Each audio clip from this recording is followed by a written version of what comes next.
I came home to find my garage locked. My daughter Patricia stood there pregnant and smug, telling me my workshop was now her content studio. She thought because I was 65 years old that I was weak. She thought because I drove an old pickup that I was poor. She was about to find out that you never lock a master electrician out of his own garage, especially when he owns the deed to the land you're standing on. My name is Albert Morrison. I'm 65 years old, and I spent 42 of those years running electrical for everything from shopping centers to high-rise apartments in the rainy suburbs of Seattle. I know every building code, every wire gauge, and exactly how much current a breaker can take before it trips. But nothing prepared me for the shock I felt in my chest last Tuesday. I'd been gone for 2 weeks driving my beat-up RV down the coast to visit my wife Margaret's grave in Oregon. It was a trip I took every year to clear my head and talk to her about how our daughter was turning out. Margaret always worried Patricia was too spoiled, too entitled. "You give her everything, Albert," she used to say. "What happens when she has to earn something herself?" Turns out Margaret was right, as usual. Driving back into Seattle, the rain was coming down in sheets, that cold gray wash that soaks right into your bones. All I wanted was to park the rig, pour a black coffee, and head out to my garage. That garage is my sanctuary. It's a detached building I wired and built with my own hands 38 years ago. Half workshop, half showroom for my classic car collection. It smells of motor oil and electrical flux and peace. It's where I go when the world gets too loud.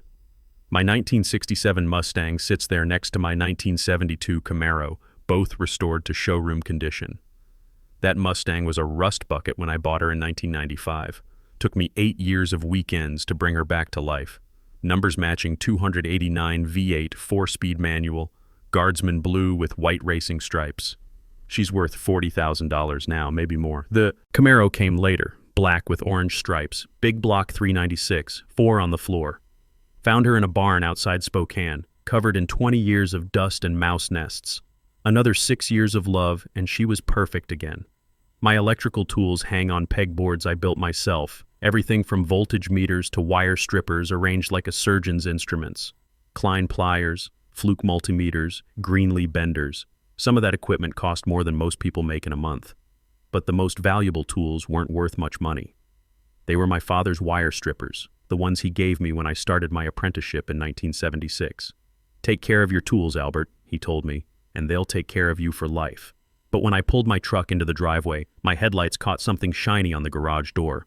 I blinked, wiping my tired eyes. It was a padlock. Not just any lock, but one of those high-tech digital ones with a glowing keypad. I sat there in my truck, the wipers slapping, back and forth staring at that piece of metal. I never locked that garage. Never. My neighbors knew they could borrow a tool whenever they needed. Hell, old Eugene next door had borrowed my floor jack just last month to change his oil. I stepped out into the rain. My boots crunched on the gravel. I walked up to the door and rattled the handle. Locked tight. I felt a surge of heat rise up my neck, hotter than any electrical short. I've been working with 480-volt panels for 4 decades, but this little piece of plastic made my blood pressure spike like I'd grabbed a live wire. I hammered my fist against the metal door. "Open up!" I yelled. The sound was swallowed by the rain. That's when the back door of the main house opened. Patricia, my daughter, stepped onto the porch. She was under the awning, dry and comfortable. She was holding one of those green smoothies she's always drinking, rubbing her belly with her free hand. She's 5 months pregnant with my first grandchild, and she uses that baby like a shield and a weapon all at once. "Oh, you're back early," she said. Her voice was casual, like we were discussing the weather, not why she had barricaded my property. She took a sip of her drink. I could see Leonard hovering in the doorway behind her. Her boyfriend, this 30-year-old punk who talks about cryptocurrency and disrupting industries but has never held a real job in his life. I pointed a shaking finger at the lock. "What is this, Patricia? Why is there a code on my door?" She shrugged, adjusting her expensive cardigan, the one I'd bought her for Christmas last year. "We changed it, Dad. Leonard and I decided it was time. That place is full of toxic fumes and sharp tools. It's a death trap. We're turning it into my content studio. Content studio." My blood went cold. She was talking about my garage. Inside those walls sat $80,000 worth of precision electrical equipment. My Fluke multimeters that cost $500 each. My Klein tool collection that I'd spent decades acquiring. Wire strippers that had belonged to my father when he taught me the trade, conduit benders that had shaped miles of electrical runs. And my cars, my 1967 Mustang that I'd restored from a rust bucket, my 1972 Camaro with the original big block engine. Those weren't hobbies. They were my legacy. They were the tools and machines that paid for the house she was standing in, that put her through college, that kept food on our table when her mother was sick. And she was talking about them like they were junk in a dumpster. "Open it," I growled. "Now." Patricia sighed, rolling her eyes like she was dealing with a toddler having a tantrum. "Dad, listen to me. We hired a cleaning crew. It's already done. We need the space for my business. You don't need all that stuff anymore. You're retired. Your hands shake. It's dangerous." She called 42 years of electrical mastery stuff. I started walking toward the porch, ignoring the rain soaking through my flannel shirt. That's when Leonard came running out. He looked pale, thinner than the last time I saw him.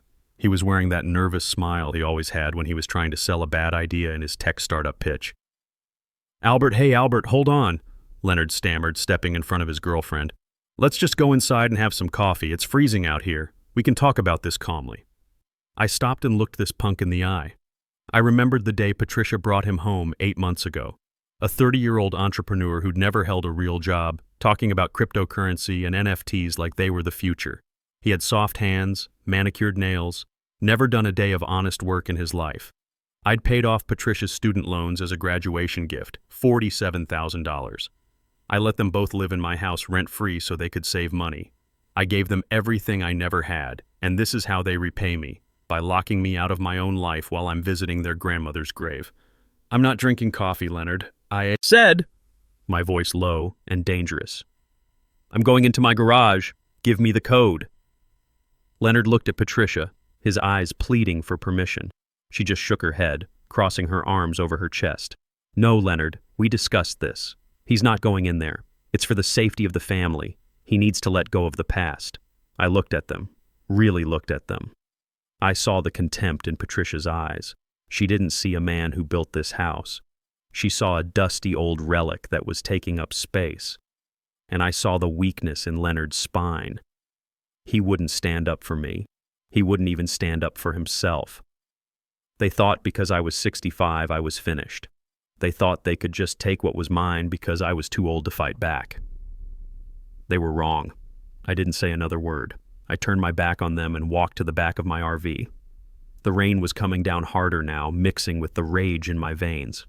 I opened the exterior storage compartment and pulled out my heavy-duty bolt cutters. The steel felt cold and heavy in my hands. Good solid steel, the kind that doesn't lie to you. I'd used these cutters to remove illegal electrical taps for the city inspector more times than I could count. I walked back to the garage door.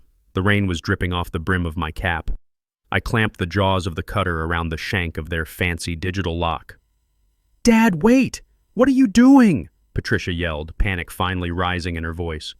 She started running down the stairs, her expensive yoga outfit getting soaked. I looked over my shoulder. The muscles in my forearms tightened as I squeezed the handles. 1, I said, "You open this door." 2, I cut it open. And if I have to cut it, I'm not stopping at the lock. I'll take this door off its hinges if I have to. Patricia screamed from the porch. "You're insane. That lock cost $200. I squeezed the handles. There was a loud pop that sounded like a gunshot. The lock snapped and fell onto the wet concrete. I kicked the door. Open and stepped into the darkness, flipping the light switch. What I saw inside made my knees buckle. And that's when the real war began. I stepped across the threshold and felt the blood drain from my face. The overhead fluorescent lights flickered for a second before humming to life, illuminating a scene that made me physically ill. My garage, the sanctuary I had built beam by beam 38 years ago, was gone. I don't mean it was messy. I don't mean it was rearranged. I mean it was gutted. It was a hollow shell. The 200 square feet of space that had once been packed with the finest electrical equipment and classic American muscle was now nothing but cold concrete and ring lights. My cars were gone. The spaces where my Mustang and Camaro had sat for the last 15 years were marked by 4 oil stains on the concrete. Those cars weren't just vehicles. They were my retirement hobby, my weekend therapy, my connection to an America that knew how to build things that lasted. I'd spent $35,000 restoring that Mustang alone. Weekends in the garage with Patricia when she was little, teaching her how to gap spark plugs and adjust carburetors. This is how you take care of things that matter, I used to tell her. Now all that was left were oil stains and the memory of better times. I turned to the north wall. For 30 years, a custom-built pegboard system had hung there. It held my collection of electrical tools, my Klein pliers, my Fluke voltage meters, and, most importantly, the set of wire strippers that had belonged to my father. He'd given them to me when I started my apprenticeship in 1976, still a teenager with calloused hands and big dreams. They were perfectly maintained, their cutting edges sharp as surgery blades. The wall was bare. They had ripped the pegboard right out of the studs. The drywall was torn where they'd been careless, leaving jagged white scars. My Greenlee conduit bender was gone, the one I'd used to shape thousands of electrical runs over 4 decades. My voltage tester that had saved my life more times than I could count. Gone. All of it gone. It wasn't just that the tools were gone. It was the violence of their removal. It looked like the room had been stripped by locusts. In the center of the space sat a desk with computer monitors, camera equipment, and LED panels, ring lights on tripods, a backdrop that said Patricia's Lifestyle brand in cursive letters. They'd turned my workshop into a social media studio. Where my Mustang used to sit, there was now a white leather chair for filming makeup tutorials. I felt a trembling start in my hands, not from age, but from a rage so pure and white-hot that I was afraid I might black out. This wasn't just theft, this was desecration. They'd taken everything I'd built, everything I'd earned, everything that connected me to my father and his father before him, and replaced it with vanity and greed. I turned around slowly. Patricia was standing in the doorway, hovering just outside the rain, holding her smoothie like a shield. Leonard was behind her, looking at his shoes like a guilty child. "Where are they?" I asked. My voice was barely a whisper, but in that empty acoustic chamber it sounded like thunder. "Where are my cars? Where are my tools?" Patricia took a sip of her drink and shrugged as if we were discussing missing socks. "I told you, Dad, we got rid of them. We sold them. It was just old junk collecting dust. You haven't driven those cars in months. We cleared it out to make room for my business. Look at all this space. Once we get the fiber internet installed and add some soundproofing, it'll be perfect for content creation." I stared at her. She honestly believed what she was saying. She looked at a numbers-matching 1967 Mustang and saw scrap metal. She looked at professional electrical tools worth more than her college education and saw old junk. "You sold them," I repeated, taking a step toward them. "You sold my cars?" "Yes," she said, sounding annoyed that she had to explain this again. "And honestly, you should be thanking us. It was a hassle. We had to hire a guy with a truck to haul the tools away, but we managed to get $8,000 for the whole lot. The cars went to some collector for $25,000. That money is going to cover my equipment and the first year of my business lease. We're putting the money right back into the family. So really, it's a win-win." $25,000. The number hung in the damp air. I felt like someone had punched me in the gut. $25,000. The Mustang alone was worth $40,000. The electrical tools were worth another $80,000. I had receipts for every piece of equipment, insurance documentation, appraisal reports. My Fluke 87V multimeter cost $600 new. My Klein Journeyman tool set was $200. My Greenlee hydraulic bender was $3,500, and they'd sold it all for $33,000 total, maybe a quarter of what it was worth. It wasn't just theft, it was an insult. It was a declaration that my life, my work, my passion was worth pennies on the dollar to them. They had liquidated my legacy for the price of a used sedan. I looked at Leonard, this punk who had somehow convinced my daughter to betray her own father. He knew. He had to know. You don't accidentally sell a restored classic car for half its value. You don't bundle $80,000 worth of professional tools and accept $8,000 for the lot. This was planned. This was calculated. "Leonard," I said. I didn't yell. I spoke his name like a judge passing sentence. "You let her sell my cars for $25,000. Leonard finally looked up, but his eyes skittered away from mine, fixing on a water stain on the ceiling. "Albert, look, it's done, okay? We needed the cash." Patricia's business is taking off. We had expenses, and we just thought, since you were gone, it was a good time to transition. You're 65, Albert. You should be relaxing, not breathing in exhaust fumes. Transition. Corporate words. Salesman words. He was trying to sell me on my own obsolescence. You're telling me, I said, my voice rising, that you took $120,000 worth of cars and tools and sold them for 33 grand? You're telling me you're that stupid?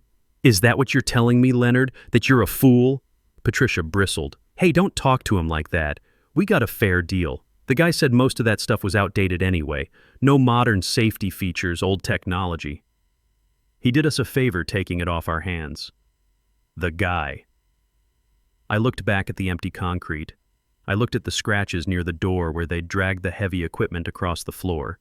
A professional would have used dollies, moving blankets, proper equipment. Whoever took my stuff didn't care about it. They just wanted it gone fast. And then I looked at Leonard again. He was sweating. It was 50 degrees and raining, and there was a line of sweat running down his temple. He was wringing his hands, a nervous tic he'd had since Patricia first brought him home. His left leg was bouncing like he was sitting on a live wire. $33,000 didn't make sense. Even selling to a fence, they should have gotten $70,000. But 33 was desperate money. 33 was the kind of money you take when you need cash today, this hour, this minute, when someone's breathing down your neck and you can't wait for proper appraisals or fair market value. Something was wrong. This wasn't just about disrespect or entitlement.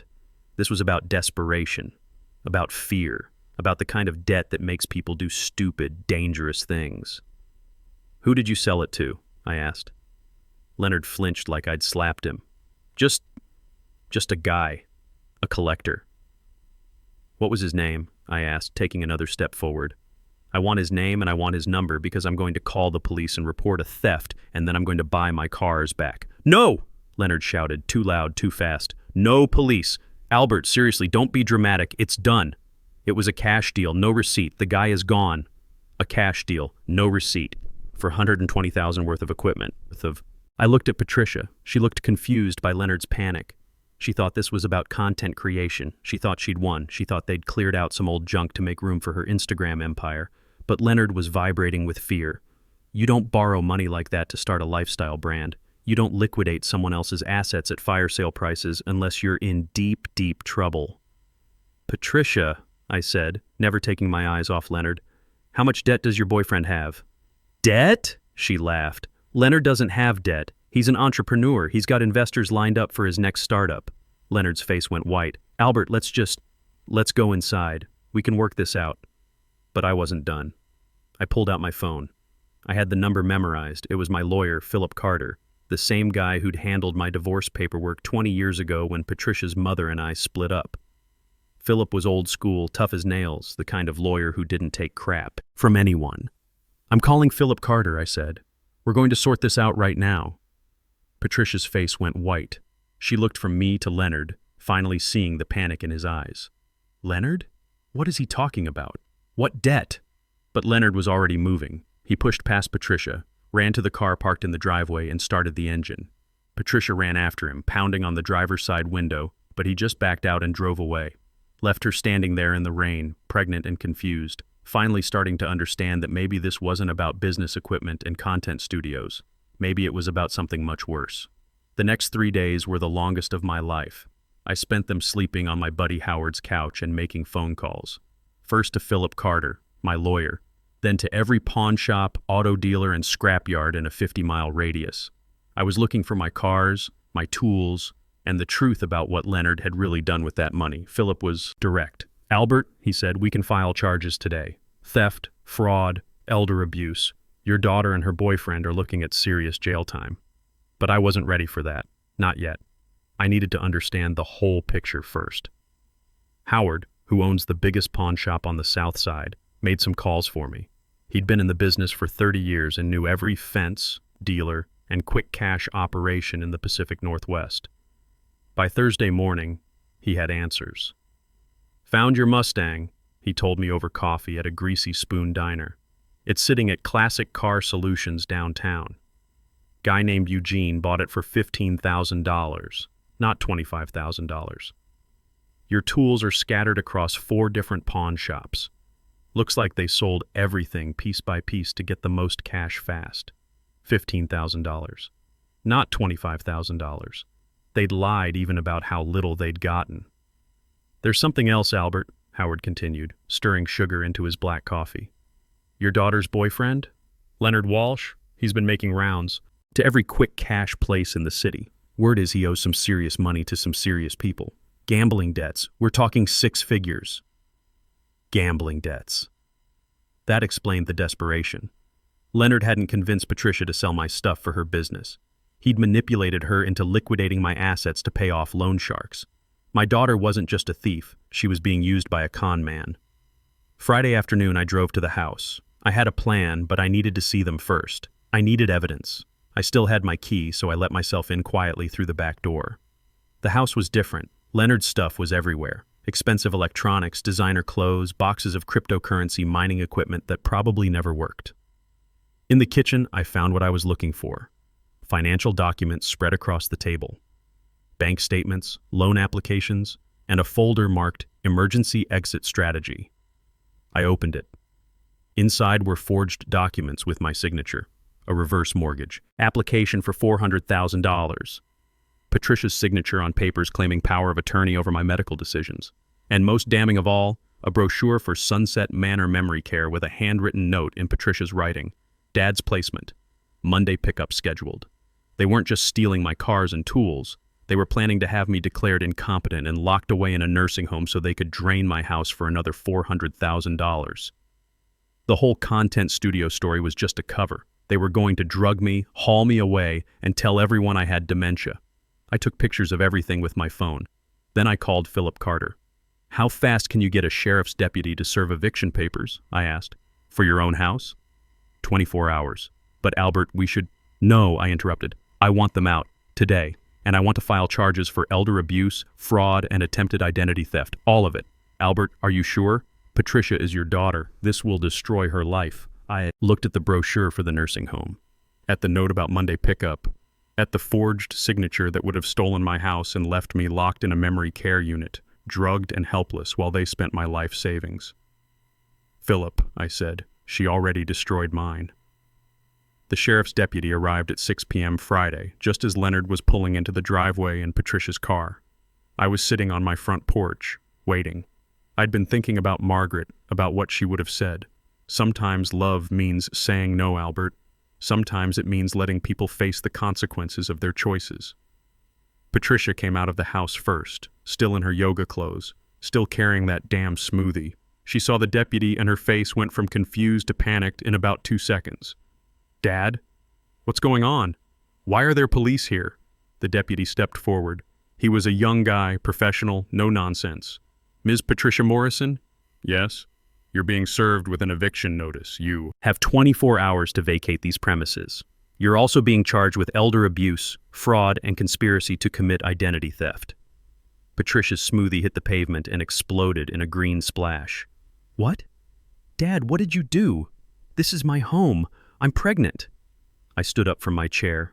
I looked at my daughter, this woman I'd raised from a baby, who I'd put through college, who I'd supported through every crisis in her 28 years of life, the woman who was going to have me declared insane so she could steal my house. No, Patricia, I said quietly. This is my home, the home I built with these hands, the home I paid for with 42 years of electrical work, the home you were going to steal with forged papers so you could lock me in a nursing home. She turned to Leonard, who was standing by the car looking like he wanted to run. Leonard, tell him! Tell him about the business plan! Tell him about the content studio! But Leonard was already moving. He grabbed a duffel bag from the back seat and started walking down the street. No goodbye, no explanation.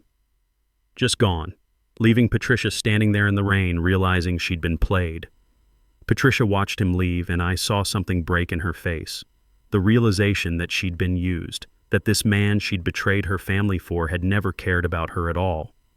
Dad, she said, turning back to me. Her makeup was running in the rain. I didn't know. The papers, the nursing home thing, that was Leonard's idea. He said you were getting forgetful. He said it was for your own good. I pulled out my phone and showed her the photo of the handwritten note. Her handwriting. Dad's placement. Monday pickup scheduled. She looked at it and started crying. Not the manipulative tears she'd used as a child to get out of trouble. Real tears. Broken tears. "I'm sorry," she whispered. "I'm so sorry, Dad. I didn't mean for it to go this far." I looked at her for a long moment. My little girl. My princess. The daughter I'd taught to change a spark plug when she was 12. The woman who had just tried to rob me blind and lock me away to die. "I know you're sorry, Patricia," I said.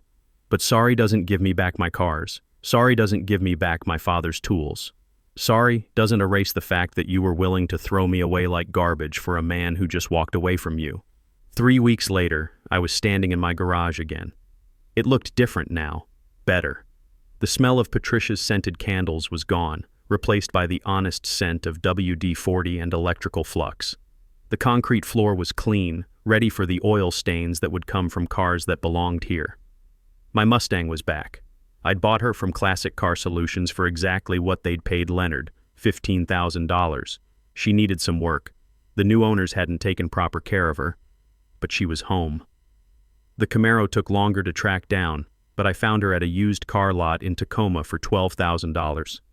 My tools were harder to replace. My father's wire strippers were gone forever, sold to someone who probably didn't even know what they were. But Howard had helped me track down most of my fluke meters and Klein pliers. I'd spent $25,000 rebuilding my workshop, but it was worth every penny. Patricia pled guilty to elder abuse and fraud. She got 2 years probation and 500 hours of community service. Leonard got 5 years in state prison. Turned out he'd been running the same scam on 3 other families. He was a professional predator who targeted vulnerable seniors through their adult children. I never saw Patricia again after the sentencing. She moved to California with the baby when it was born. Sends me pictures sometimes through Philip Carter, but never calls. Maybe that's for the best. Maybe some bridges, once burned, should stay that way. But standing there with my car's home and my tools in my hands, I realized I'd learned something important. At 65, I thought my building days were over. I thought all I had left was maintenance mode. Keeping what I had until time took it away. I was wrong. I had rebuilt my garage. I had reclaimed my life, and I still had work to do. I walked to the Mustang and popped the hood. The 289 V8 looked good, but it could use a tune-up. New plugs, fresh oil, maybe upgrade the ignition to electronic. I had projects again. I had purpose again. Sometimes I look at the pictures Patricia sends of my grandson. A little boy I'll probably never meet, being raised by a woman who thought my life's work was junk to be sold. But maybe someday, when he's old enough to understand, he'll want to know about his grandfather. Maybe he'll want to learn about cars, about electricity, about building things that last. When he does, I'll be ready. The garage door will be open, the tools will be clean, and there'll be work for willing hands to do. At 65, I'm just getting started. Sometimes the greatest gift you can give your children is letting them face the consequences of their own choices, even when it breaks your heart. A man's true wealth isn't measured in the things he owns, but in his ability to rebuild what matters when everything else is stripped away.